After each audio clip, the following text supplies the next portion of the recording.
Ngayong araw nga pala na to is aalis kami para pumunta ng probinsya. May mga importante kaming lalakarin kasama ang mga tito ko at tita ko. Kasama na rin yung short vacation namin doon. Bago nga pala ako umalis, nagkukulit nung anak ko.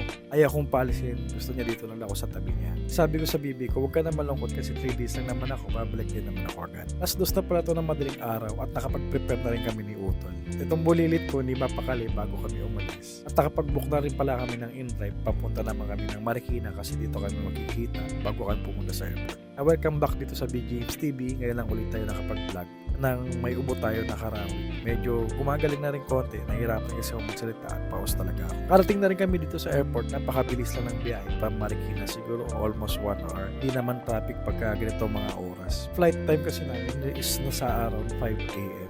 Importante na mas maaga ka siguro 2 to 3 hours para hindi ka ma-late lalo na sa pag-check-in ng baggage. Hindi naman kami magtatagal doon. Tagi-isang bag lang na kami at ang check-in baggage namin is yung wheelchair lang ni Lolo. Katapos nga nito dumiretso na kami sa may scanner. Maghihintay na lang ng flight mamaya ng 5 a.m. So nga lang nagkaroon ng problema sa flight namin na delay kami ng 1 hour.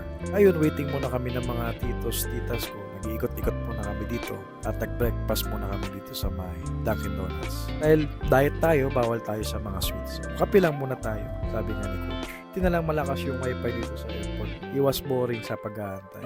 Dahil maya-maya is papasok na rin kami sa aeroplano.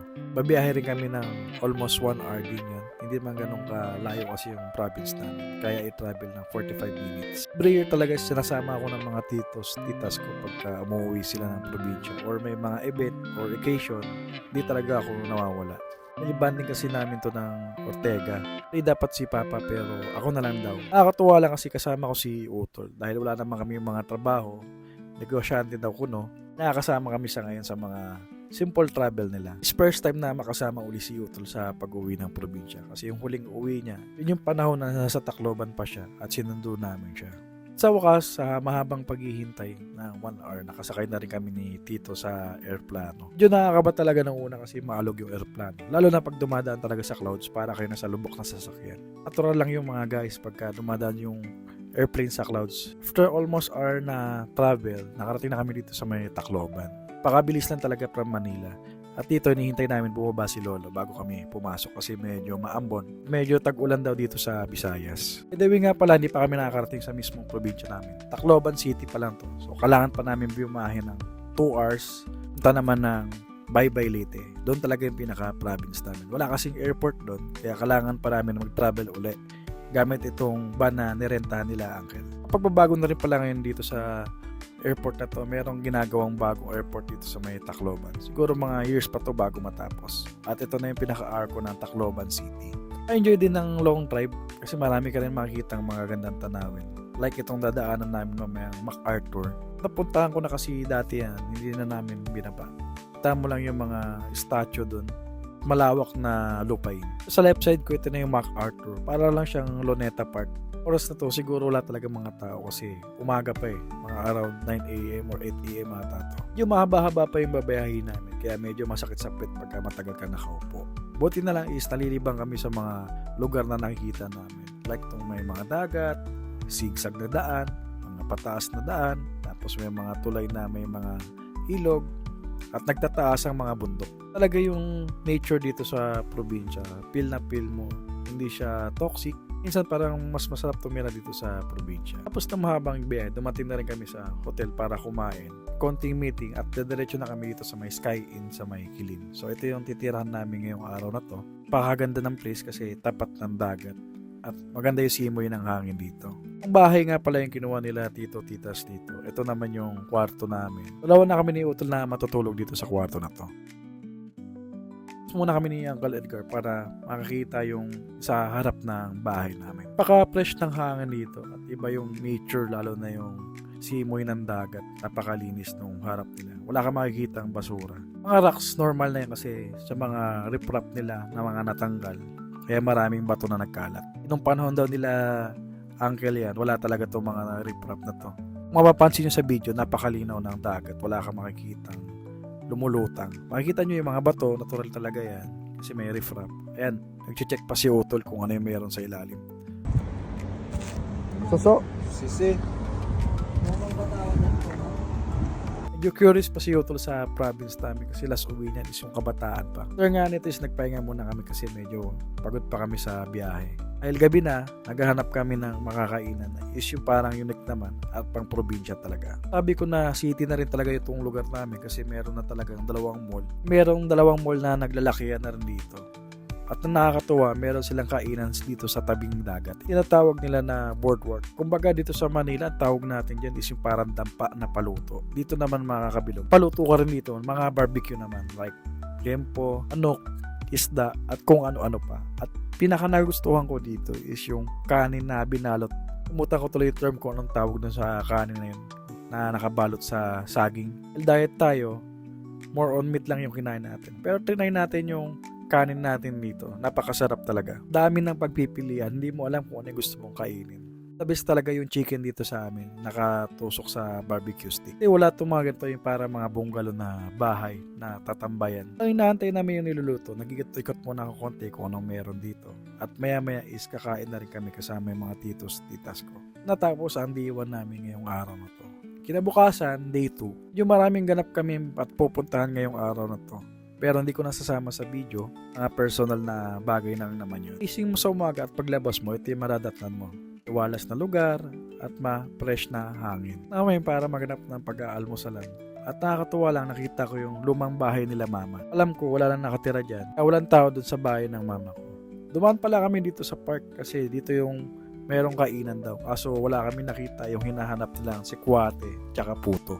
Medyo maaga pa kami, sarado pa kasi yung mga mall pag ganitong oras. Punta na lang kami dito sa may nakalikitan na restaurant. So nakakatuwa yung pangalan niya. Ang daming quotes na makikita mo dito. At maganda yung place niya kasi sa tabing ilog. Yung simpleng viewing dito sa harap namin. At meron silang kubo na pwedeng pagtambayan dito. Katulad nitong pinagkainan namin. Napil mo talaga na nasa probinsya ka. Tapos nga namin kumain, ay dumaan pa kami ng munisipyo at may nilakad na naman kaming importante. Yun talaga yung pakay namin kaya umuwi kami. Katapos nga nito hindi namin makakalimutan ang daanan namin si Tita Helen. Nakita lang namin yung puntod niya kung maayos ba talaga. Yun nakakalungkot lang yung nadatnan namin kasi hindi na talaga naasikaso ng anak at ng asawa niya yung puntod ni Tita. Iniis lang namin yung harap niya, nagtirik ng kandila at nagdasal. Sana yung mga mahal niyo sa buhay, maalala niyo rin naman daanan, mustahin at bisitahin man lang. Naging parte din sila ng buhay natin at mahalagang tao sa mundong ito. Dahil nga doon kay Tita, may dinaanan kaming importanteng tao at may nilakad sila dito. Ganda rin ang likod nila kasi meron din talagang dagat. At pagkatapos nga nun, is umuwi na lang kami nila Tito Tom at Tito Kari para maligo dito sa harap ng pinagtutuluyan namin. Around 4 to 5 p.m. na to. So hindi mainit yung dagat. Pakasarap maglakad-lakad dito. Siyempre maliligo na rin kami. Minsan lang uli kami makatikim ng dagat at maalat. Ulitin na namin ang araw na to dahil kinabukasan aalis na kami. Matagal na naman bago kami makabalik dito. Ito pala yung day 3 ng araw namin na ito. At aalis na naman kami para pumunta ng simbahan.